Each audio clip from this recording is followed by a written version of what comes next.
Kita berangkat! Ini pesawat penjelajah antar galaksi. Destinasi di tiketmu adalah perjalanan ke kelompok galaksi lokal, antara lain galaksi Magellan besar dan kecil, Nebula Orion, Andromeda, galaksi Triangulum, dan beberapa objek menarik di antara mereka.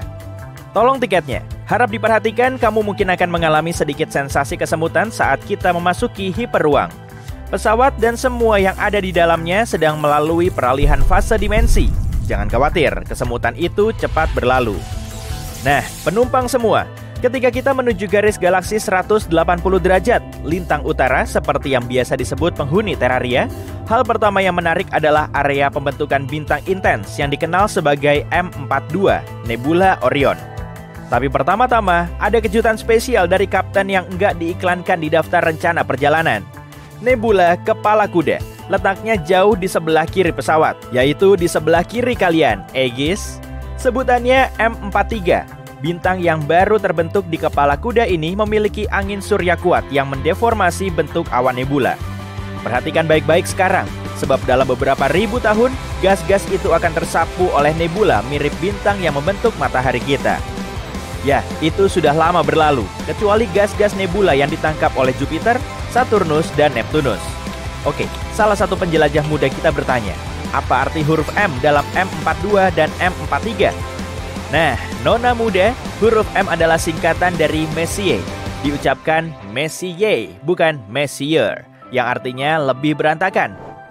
Charles Messier, persisnya adalah astronom Perancis dari abad ke-18. Dia menerbitkan katalog berisi 110 objek kabur seperti yang terlihat melalui teleskop awal. Nebula Kepala Kuda berada di nomor 43 dalam katalog ini. Kita akan bertemu lebih banyak M saat melanjutkan perjalanan kita. Mendongak, kita mendekati Nebula Orion.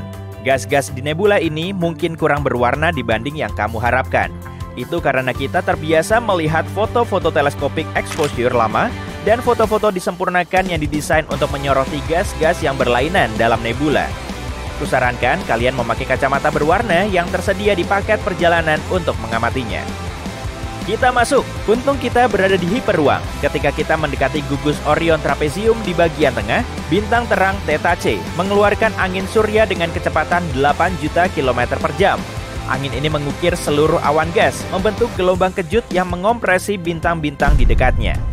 Theta C adalah megabintang yang 200.000 kali lebih terang daripada matahari. Bintang ini akan mengalami supernova dalam waktu sekitar 1 juta tahun. Aku udah nggak ada saat itu. Oksigen, hidrogen, dan belerang berpendar dalam keadaan terionisasi, kayak bohlam lampu fluoresen. Oksigen biru, hidrogen merah, sebagian hijau, dan belerang serta debu bersinar kuning oranye. Ketika kita keluar dari Nebula Orion dan naik ke bidang galaksi, tampak lengan-lengan spiral Bima Sakti. Matahari kita yang nggak bisa kamu bedakan dari ketinggian di atas galaksi ini ada dalam Orion Spur di antara lengan Perseus luar dan lengan Sagittarius dalam. Perhatikan bahwa di pusat Bima Sakti terdapat batang magnetik terang yang berperan penting dalam pembentukan bintang. Lebih dari 70% galaksi tetangga memiliki batang magnetik. Ini adalah tanda galaksi dewasa. Cuma 20% dari galaksi yang jauh memiliki batang magnetik di dalam intinya. Baru ingat, Barjus sudah buka penumpang semua? Pramusaji H1 kami akan mengambil pesanan kalian. Itu galaksi Andromeda yang jauh sekali ke sebelah kiri. Tapi arahkan perhatianmu ke banyak galaksi Katai, lebih dari 40 galaksi yang menghuni galaksi di sekitar kita. Kita menuju salah satu galaksi itu sekarang. Awan Magellan Besar, AMB bagi para astronom, adalah galaksi satelit Katai tak beraturan Bima Sakti yang terdiri dari 30 miliar bintang dengan area pembentukan bintang dinamis disebut Nebula Tarantula yang akan kita jelajahi sebentar lagi. Kalau ada awan Magellan Besar, tentu ada awan Magellan Kecil, AMK. Itu dia, di sebelah kiri bawah AMB. Bima Sakti lambat laun akan menelan kedua galaksi Katai itu. Sebagian orang lebih suka kata mengakresi, tapi hasilnya sama. Kalau memakai kacamata berwarna lagi, kamu bisa melihat bahwa AMB telah merenggut sejumlah besar gas dari AMK, karena keduanya telah berinteraksi secara gravitasi selama jutaan tahun. Hah? Aku tahu semua tentang gas loh. Kita keluar dari Bima Sakti untuk menempuh jarak sejauh 50 kiloparsec, yaitu 50.000 parsec atau sekitar 163.000 tahun cahaya. Apa itu 1 parsec? Bukan, itu bukan kata gaul dari pair of socks, sepasang kaos kaki. 1 parsek sekitar 3,26 tahun cahaya. 1 tahun cahaya sekitar 9,46 triliun kilometer. Kata parsek adalah kombinasi dari dua kata, parallax dan second. Parallax adalah pergeseran yang sepertinya dialami suatu objek ketika dilihat dari dua perspektif berbeda. Jika melihat benda dengan mata kiri, kemudian dengan mata kanan, kamu akan melihat benda itu tampak bergeser. Itu adalah parallax. Saat sebuah benda astronomi difoto pada satu sisi matahari, kemudian difoto lagi 6 bulan kemudian pada sisi lain matahari, pergeseran itu bisa dihitung dalam derajat busur atau menit busur atau detik busur, turun sampai milisecond busur. Itulah 1 parsek, 1 parallax dari 1 detik busur, yang ternyata sekitar 3,26 tahun cahaya. Hah? Gimana dengan Joan of Arc? Begitulah kamu mengukur jarak di Perancis. Karena kamu nggak bisa mengukur 1 tahun cahaya dengan penggaris atau meteran, parsek adalah cara ilmiah untuk menyatakan jarak menuju bintang atau objek intragalaksi. Makin besar parallax, makin dekat jarak benda. Makin kecil parallax, makin jauh jarak objek itu. Tepat di tengah nebula Tarantula, terdapat gugus bintang R136. Dalam jarak 1 tahun cahaya, ada lebih dari 40 bintang, masing-masing bermassa lebih dari 50 kali massa matahari. Sebagai perbandingan, nggak ada satupun bintang lain dalam jarak 4 tahun cahaya dari bintang kita, matahari. Dan itu bagus. Kamu bisa melihat supernova 1987A pada ketinggian sekitar arah pukul 2. Sebuah bintang biru yang 100.000 kali lebih terang daripada matahari mengalami ledakan inti, menghasilkan supernova tipe 2 yang 100 juta kali lebih terang dari matahari. Supernova ini meninggalkan bintang neutron yang diselimuti debu, gas, dan tampilan kembang api yang spektakuler. 1987A dalam awan Magellan Besar adalah supernova terdekat dengan bumi sejak 1604 yang terjadi di Bima Sakti sekitar 20.000 tahun cahaya dari bumi. Supernova ini bisa dilihat di siang hari selama sekitar 2 pekan, kurang lebih. Setelah 1987A mengalami supernova karena ini bintang biru raksasa, spekulasinya menjadi bintang biru raksasa Rigel, yakni bintang kaki gugus Orion di masa depan yang nggak terlalu jauh mengalami supernova, atau justru sudah. Jarak Rigel dari bumi kurang lebih 860 tahun cahaya, jadi apapun yang terjadi terhadap Rigel akan butuh waktu 860 tahun sebelum terlihat di bumi. Supernova 1987A memancarkan berbagai elemen berat, seperti kobalt, nikel, dan besi serta silikat yang lebih ringan ke dalam nebula Tarantula. Tempat unsur-unsur itu akan membentuk penyusun dasar bintang dan planet. Pramu Saji kami sedang menawarkan makanan ringan bertema ruang angkasa. Kusarankan kalian mencoba permen kapas Jupiter untuk anak-anak. Ingat, aku tahu semua tentang gas. Perhentian berikut adalah galaksi Andromeda dan sekitarnya. Lihat halonya ketika kita meninggalkan Bima Sakti dan 300 miliar bintangnya di belakang. Sebanyak 150 gugus bola menghuni halo galaksi itu. Mereka mengorbit cakram galaksi dan memiliki sebagian bintang tertua di alam semesta. Cara gugusan ini sampai di sini di galaksi kita menjadi penelitian intens. Kamu akan melihat NGC 6822, sebuah galaksi katai tak beraturan jauh di sebelah kanan.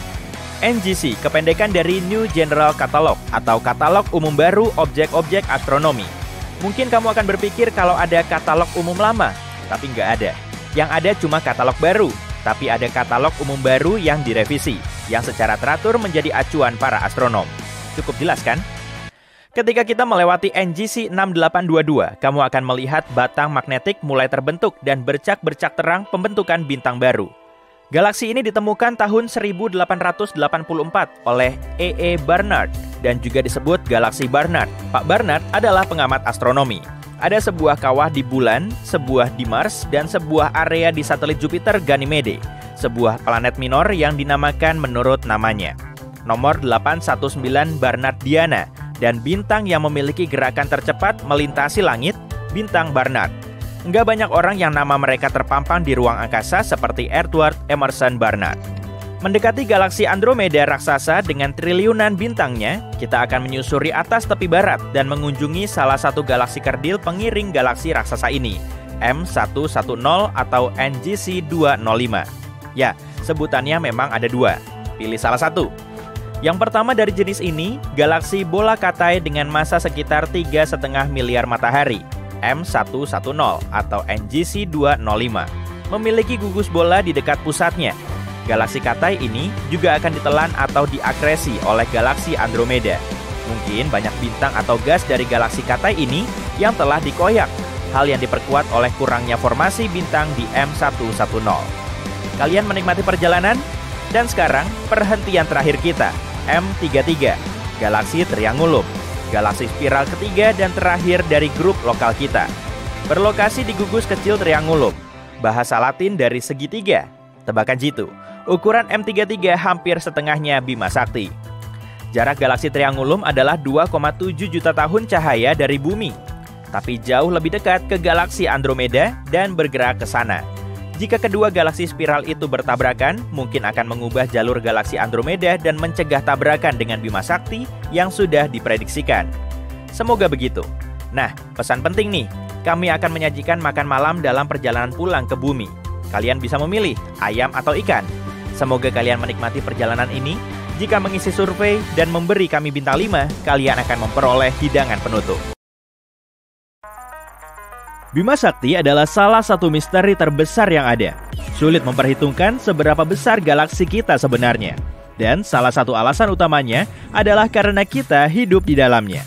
Anggap aja kamu berjalan-jalan mengitari mall.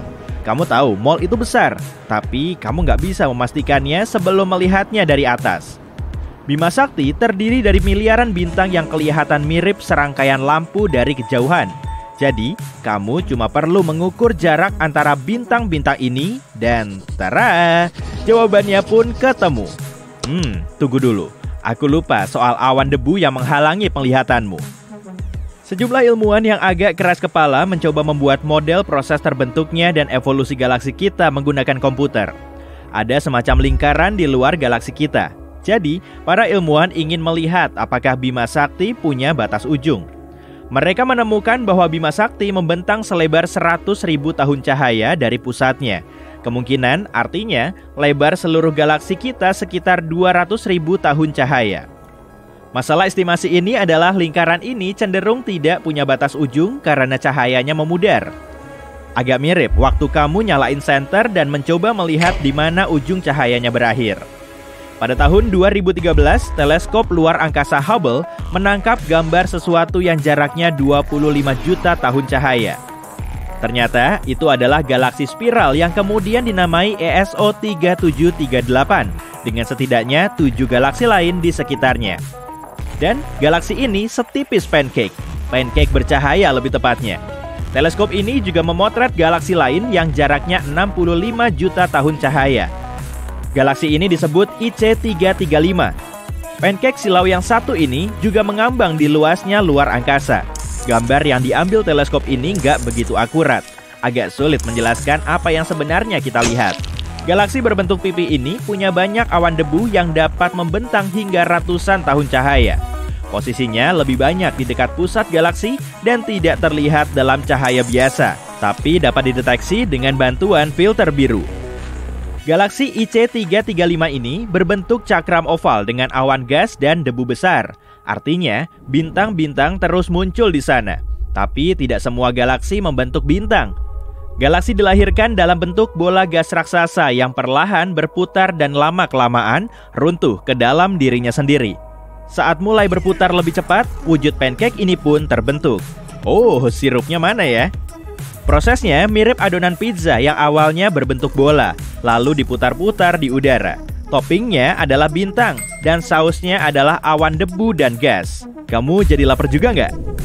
Beberapa galaksi bisa kehilangan gas dan debunya kalau menjadi bagian dari gugus galaksi. Kemudian, semua galaksi mini ini mengorbit satu pusat massa umum dengan dipisahkan oleh gas. Saat galaksi cakram ini melintasinya, mirip kereta yang ngebut. Tekanannya akan meniup debu dan gas ini. Dari jauh, kamu kayak ngeliat DVD yang akan kamu putar. Tapi, kalau mendekat jutaan tahun cahaya agar pemandangannya lebih jelas, kamu akan melihat cakram redup yang dipenuhi banyak bintang. Kamu bahkan takkan tahu apakah kamu ada di dalamnya atau enggak. Kamu juga akan melihat gumpalan debu yang ditinggalkan oleh raksasa merah di tengah galaksi. Raksasa merah adalah bintang besar yang sangat cerah dengan suhu permukaan rendah. Tapi, gambar-gambar galaksi ini sebenarnya tidak menunjukkan warna aslinya. Kamera membentuk warna-warna ini agar kamu tidak perlu melihat gambar yang kabur atau kasar. Orang-orang sebenarnya tidak tahu warna asli galaksi di kejauhan. Galaksi kita punya banyak gas di dalamnya, kayak aku. Jadi, galaksi rumah kita tak akan mengering dalam waktu dekat. Bahkan, Bima Sakti masih menghasilkan bintang-bintang baru, sekitar 7 dalam setahun. Tapi beberapa galaksi meredup saat tidak bisa lagi membuat bintang. Kita menyebutnya strangulation, dan ini terjadi saat galaksi kehabisan gasnya. Artinya, tidak ada lagi materi baru yang bisa digunakan untuk membuat bintang. Bukan cuma gas dan debu yang bisa kamu temukan di galaksi. Sama seperti pesulap yang menarik kelinci, bunga, dan objek lainnya dari topi ajaib, galaksi juga punya kejutan lain. Misalnya planet, yaitu bola-bola materi yang berputar di porosnya sendiri dan mengitari objek lain. Tapi secara teknis, planet juga tidak bulat sempurna, tapi tidak rata juga seperti galaksi spiral. Semua karena gravitasi. Kekuatannya yang sangat kuat membuat planet menarik segalanya ke tengahnya, sehingga membentuk seperti bola. Dalam prosesnya, semua tepi dan apapun yang agak mencuat keluar lama-lama terkikis. Tapi makin kecil suatu objek luar angkasa, bentuknya makin tidak bulat. Komet misalnya, permukaannya tidak selalu halus. Bentuknya kecil, jadi ujung-ujungnya kasar dan runcing. Kalau melihat ukuran bumi, bisa dikatakan gravitasi di sini jauh lebih kuat dibandingkan dengan bulan atau objek luar angkasa berukuran kecil lainnya. Dan berkat rotasi konstannya, bumi punya tonjolan luar. Perang tarik tambang antara gravitasi yang menarik ke dalam dan putaran planet kita tidak memungkinkan bumi menjadi bulat sempurna. Di samping tidak berbentuk bola sempurna, planet kita juga miring. Desain unik ini menyebabkan perubahan musim di bumi.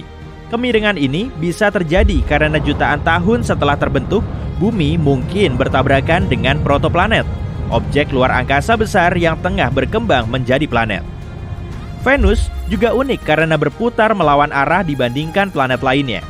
Kalau kamu mampir ke Venus, planet terpanas di tata surya, kamu akan melihat matahari terbit dari barat dan terbenam di timur.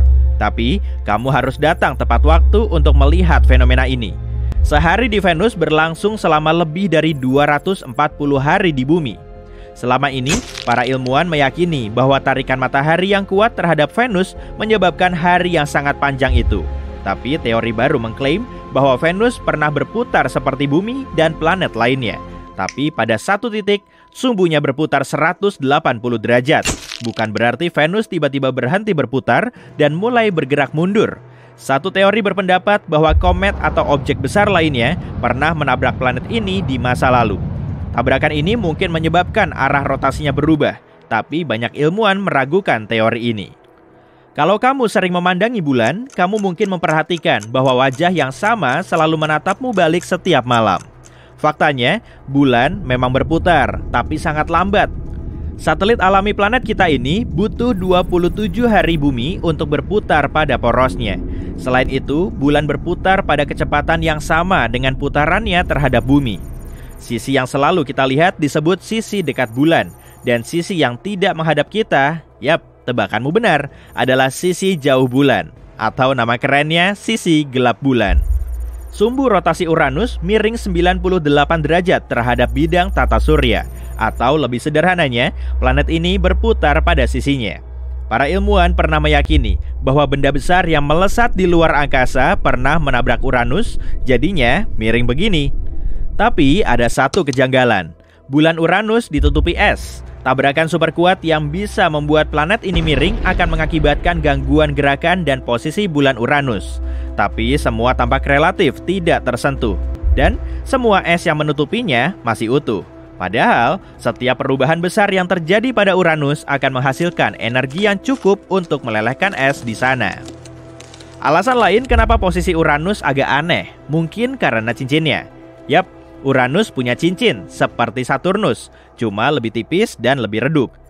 Cincin Saturnus sebagian besar terdiri dari miliaran potongan es dan batu yang mengambang membentuk orbit. Beberapa partikel bisa seukuran kerikil, sementara yang lain bisa seukuran rumah. Wow! Partikel lain di sana adalah komet, asteroid, dan bulan yang hancur akibat gravitasi Saturnus. Kalau kamu mengamati cincin ini dari jauh, Bentuknya mirip garis-garis warna-warni yang terdiri dari ribuan rona berbeda. Tapi sebenarnya cuma ada 8 lapisan cincin di sana.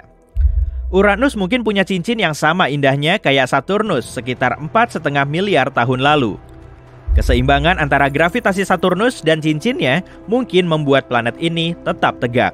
Jadi dia nggak miring. Kalau Uranus punya cincin yang sama, cincin ini bisa mencegahnya miring. Cara untuk memecahkan masalah kemiringan Uranus mungkin adalah dengan mengembalikan cincinnya. Cincin ini akan membantu Uranus menjaga keseimbangannya. Meski begitu, kita semua tetap menerima Uranus apa adanya kok. Pernahkah kamu membayangkan bagaimana jadinya kalau semua planet di tata surya kita seukuran bumi? Yuk kita selami skenario yang menarik ini. Ayo kita bayangkan seperti apa rupa setiap planet andai ukurannya sebesar planet biru kesayangan kita ini. Akankah lanskap Mars yang tandus dan merah tiba-tiba menjadi oasis hijau yang rimbun? Akankah Jupiter, si planet gas raksasa, akan lenyap begitu saja? Dan bagaimanakah dampaknya terhadap tata surya kita secara keseluruhan? Apakah kita semua akan binasa? Kencangkan sabuk pengamanmu dan mari kita cari tahu. Planet pertama dalam daftar kita adalah Merkurius, planet terkecil di tata surya kita. Tapi sekarang lupakan Merkurius yang mirip bulan. Sebagai gantinya, bayangkan dirimu berada di atas api super panas dan dinamis. Ada banyak kawah dan gunung berapi aktif di sekelilingmu. Dan tepat di depanmu ada matahari yang sangat besar, terang dan menyilaukan. Sungguh menakutkan. Sekarang kita uraikan perubahan-perubahan yang terjadi. Nah, seiring bertambahnya ukuran Merkurius, massa dan gravitasinya pun bertambah. Kalau begini, ada kemungkinan Merkurius akan memiliki lebih banyak atmosfer. Suhu di Merkurius sangat ekstrim, tidak hanya karena jaraknya sangat dekat dengan matahari, tapi juga karena atmosfernya sangat tipis. Jadi, pada siang hari, suhu di sana mencapai 430 derajat Celcius. Dan pada malam hari, suhunya menjadi sangat dingin, mencapai minus 180 derajat Celcius. Tapi saat gravitasinya lebih kuat, Merkurius bisa memiliki atmosfer yang lebih tebal. Jadi panasnya akan terdistribusi dengan lebih baik ke seluruh planet. Dan atmosfer bukan satu-satunya yang membuatnya lebih panas. Kalau Merkurius membesar, maka planet ini mungkin akan mengalami peningkatan panas internal akibat tekanan gravitasi. Dan secara hipotesis, aktivitas tektoniknya bisa meningkat. Dengan kata lain, pemandangannya lebih menarik dengan lebih banyak gunung dan gunung berapi yang sangat aktif. Selamat, kamu telah mengubah Merkurius menjadi seperti Venus. Semua perubahan ini tentu saja nggak menyenangkan bagi kita. Sekarang akan lebih sulit untuk mengirim wahana antariksa ke sana. Jadi, lebih baik Merkurius tetap seperti sekarang saja, kecil, tenang, dan membosankan.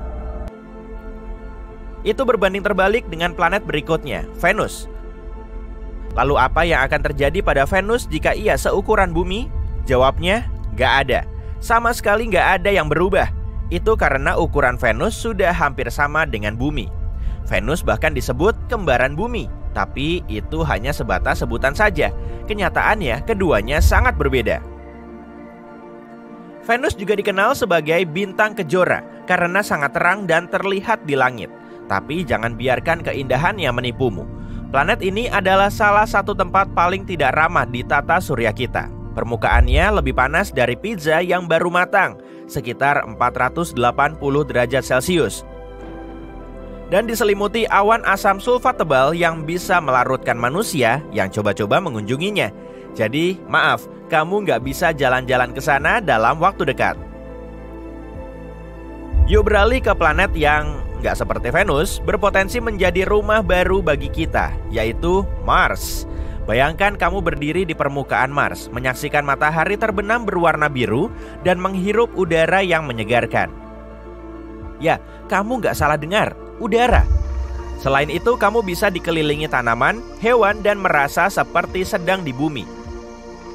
Tapi bagaimana bisa? Mars yang lebih besar akan memiliki medan magnet dan gravitasi lebih kuat. Hal ini membuat atmosfernya lebih tebal dan padat. Dan kemungkinan besar Mars akan memiliki lebih banyak gas, termasuk oksigen. Wah, asik! Selain itu, atmosfer yang lebih padat bisa mendistribusikan panas ke seluruh planet. Jadi, Mars bisa menjadi lebih hangat dan nyaman. Dan perubahan yang paling penting adalah air dalam wujud cair. Mars sebenarnya memiliki sejumlah air beku di kutub-kutubnya dan di reservoir bawah permukaannya. Tapi dengan tarikan gravitasi yang lebih kuat, Mars mungkin bisa menstabilkan air berwujud cair di permukaannya. Hore! Tapi nggak semuanya menyenangkan. Mars baru juga akan punya sifat vulkanis. Mars sudah aktif secara geologis, tapi sekarang panas dan tekanan internalnya akan meroket. Itu artinya letusan gunung berapi akan lebih sering terjadi dan lebih dahsyat. Bayangkan betapa serunya menyaksikan letusan seperti itu di planet lain. Itu kalau kamu berhasil lolos dari dampaknya. Secara umum planet ini bisa menjadi lebih hijau dan subur, tapi nggak lebih aman. Tapi tetap saja menyenangkan untuk bisa melihatnya. Sekarang saatnya beralih ke planet-planet raksasa di tata surya kita. Dan kalau tadi kita memperbesar planet-planet sebelumnya, sekarang saatnya kita memperkecil sisanya. Andai Jupiter menjadi 11 kali lebih kecil, wah, itu bakal jadi bencana. Hal pertama yang akan kita sadari adalah perubahan gravitasi. Dan kita menyadarinya karena tidak ada pilihan lain selain pindah ke tempat lain. Jupiter mengalami 30-100 tabrakan dengan asteroid besar setiap tahunnya. Semua itu terjadi karena gravitasi Jupiter sangat kuat yang menarik benda-benda angkasa itu dan melindungi kita. Tapi sekarang si kakak yang melindungi kita berubah menjadi bayi kecil. Katakan hai pada sekumpulan asteroid. Oh, dan ucapkan selamat tinggal kepada Jupiter. Planet ini dikenal akan atmosfernya yang tebal dan berputar-putar. Tapi dengan tarikan gravitasi yang lebih lemah, Jupiter mungkin akan kesulitan untuk tetap di posisinya. Jadi, seiring waktu, Jupiter perlahan lepas ke ruang angkasa, meninggalkan atmosfer tipis yang sebagian besar terdiri dari nitrogen dan oksigen. Kita juga harus mengucapkan selamat tinggal pada penampakan ikonik planet raksasa lainnya, yaitu Saturnus. Perbedaan yang paling mencolok adalah hilangnya cincin yang terkenal itu. Tersusun dari partikel-partikel kecil es dan batuan, cincin-cincin Saturnus merupakan ciri khasnya. Tapi dengan gravitasi sama dengan bumi, partikel penyusun cincin-cincinnya akan jatuh ke planet ini atau berhamburan di luar angkasa. Sayang sekali. Saturnus juga merupakan planet gas raksasa sama seperti Jupiter. Atmosfernya sebagian besar terdiri dari hidrogen dan helium. Tapi, jika ukurannya sebesar bumi, gas-gas itu akan terkompresi karena gravitasi yang meningkat. Hal ini akan membuat Saturnus menjadi lebih padat. Artinya, ukuran dan bentuk Saturnus secara keseluruhan akan berubah. Menurut teori, jika Saturnus dipadatkan terlalu keras, maka ia bisa menjadi katai coklat. Katai coklat adalah jenis bintang gagal yang kekurangan massa untuk menampung fusi nuklir, tapi memancarkan panas dan cahaya. Jadi, Saturnus bisa saja bukan lagi sebuah planet. Cuaca di sana mungkin juga akan berubah. Semua badai ganasnya seperti badai heksagonal yang terkenal di kutub utaranya akan menjadi lebih lemah dan lebih tenang. Raksasa berikutnya adalah Uranus. Mari kita coba mengecilkan si malang ini. Pertama, gravitasi permukaan Uranus akan jauh lebih lemah daripada sekarang. Atmosfernya juga mungkin akan berubah. Jadi Uranus berukuran lebih kecil, atmosfernya akan lebih tipis dan gas-gas yang dikandungnya berbeda. Planet ini cukup dingin dengan suhu rata-rata minus 214 derajat Celcius. Tapi jika ukurannya sebesar bumi, planet ini mungkin akan sedikit lebih hangat karena rasio volume dan luas permukaannya lebih kecil. Tapi jangan terlalu senang dulu. Planet ini akan tetap jauh lebih dingin daripada tempat terdingin di bumi. Seperti yang kalian lihat, planet-planet gas raksasa nggak mudah dalam menghadapi penyusutan, kecuali mungkin salah satunya.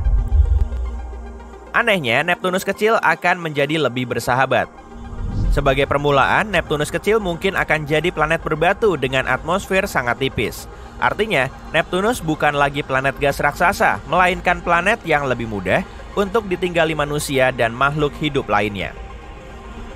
Bicara soal pergerakan, karena ukurannya yang lebih kecil, gravitasi di Neptunus baru ini hampir sama dengan gravitasi bumi, sehingga kita akan lebih mudah berjalan dan melompat-lompat, gak akan melayang-layang lagi ke angkasa.